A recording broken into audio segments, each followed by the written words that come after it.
বিসমিল্লাহির রহমানির রহিম। প্রিয় দেশবাসী, আসসালামু আলাইকুম। আজকে আমি আপনাদের সাথে একটি বিষয় নিয়ে খুব সংক্ষেপে দুটি কথা বলতে চাই। যে বিষয়টি সমাজের প্রত্যেকটি শ্রেণী পেশার মানুষকে স্পর্শ করে। যে বিষয়টি কি সেটি সেটি হচ্ছে আমাদের পরিবেশ। অর্থাৎ আমি, আপনি, আমরা সকলে যে পরিবেশটাতে থাকি সেই পরিবেশটি কেমন, আমার আশপাশটি কেমন।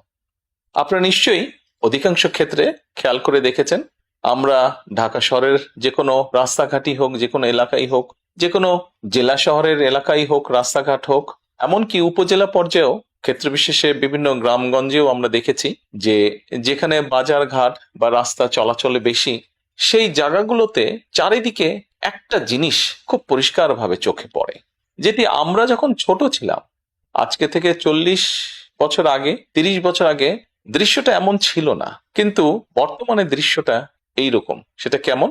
চারিদিকে আমার আপনার আমাদের ব্যবহার করা হাতের টিস্যু, অথবা আমার আপনার খাওয়া চিপসের প্যাকেট, অথবা বাসায় ব্যবহার করা রান্নার তেল যে তার প্লাস্টিকের বোতলটি, অথবা আমি বা আপনি পানি পান করেছি প্লাস্টিকের বোতল থেকে সেই বোতলটি, এরকম আরো অনেক ধরনের আবর্জনা যত্র তত্র সব জায়গায় ছড়িয়ে আছে।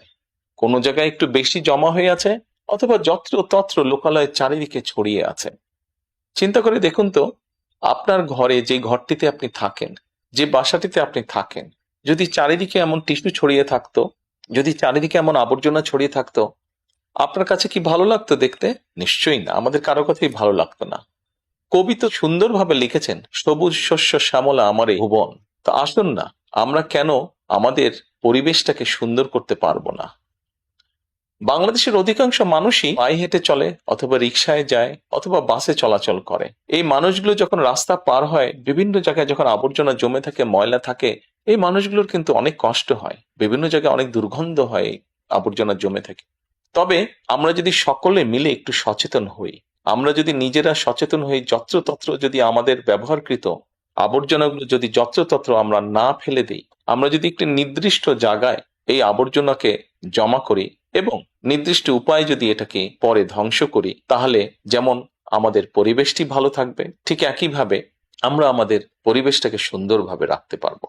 দেখুন, অনেক জায়গায় আমি দেখেছি, গত কয়েক মাসে যখন আমি দেশের বিভিন্ন জায়গায় গিয়েছি, হয়তো কোনো একটি পুকুরের পাশ দিয়ে যাচ্ছি, দেখেছি পুকুরের ভিতরে বিভিন্ন রকম ময়লা স্তূপ হয়ে পড়ে আছে, অথবা পুকুর পাড়ে বিভিন্ন ময়লা স্তূপ হয়ে পড়ে আছে। অথচ একসময় কিন্তু এই পুকুর পাড়েই মানুষ বিকেলে বসতো, গল্প করত পরিবার পরিজন নিয়ে, কিন্তু এখন আবর্জনার জন্য সেটি সম্ভব হয় না। ঢাকা শহরেও বিভিন্ন পার্ক আছে, বিভিন্ন জেলা শহরেও বিভিন্ন পার্ক আছে। আমরা পার্কগুলোতে যাচ্ছি বিকেল বেলায় পরিবার পরিজনকে সাথে নিয়ে, কিন্তু গিয়ে যখন আমরা চিনে বাদাম খাচ্ছি, অথবা চিপস খাচ্ছি, অথবা বাচ্চারা লজেন্স খাচ্ছে, খেয়েই আমরা জিনিসটা সেখানে ফেলে দিচ্ছি।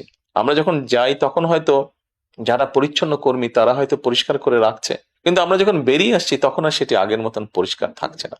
কিন্তু যদি যে পরিষ্কার থাকতো, আপনি যদি পরিষ্কার করে রেখে আসেন, আপনার পরবর্তীতে যে যাবে সেও সেই পরিচ্ছন্নতা, সুন্দর পরিবেশটি উপভোগ করতে পারবে। কাজে আসুন না, আমরা যদি আজকে থেকে প্রত্যেকে সচেতন হই, আমাদের হাতের আবর্জনা বা ব্যবহৃত আবর্জনা যদি নির্দিষ্ট জায়গায় সুন্দরভাবে আমরা গুছিয়ে ফেলি, তাহলে ধীরে ধীরে হয়তো আমরা আমাদের এই বাংলাদেশটাকে আবর্জনা মুক্ত করতে পারবো, সুন্দর একটি পরিবেশ গড়ে তুলতে পারবো।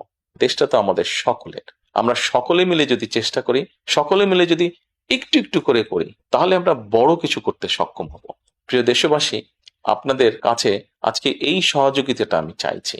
আমরা সকলে মিলে আসুন, চেষ্টা করি আমাদের দেশটিকে পরিষ্কার সুন্দর রাখতে। আমরা সকলে মিলে চেষ্টা করি আমাদের পরিবেশটিকে সুন্দর পরিষ্কার রাখতে, যা নিশ্চিত করবে আমাদের আগামী দিনের বংশধরদের জন্য একটি সুস্থ দেশ, সুস্থ পরিবেশ।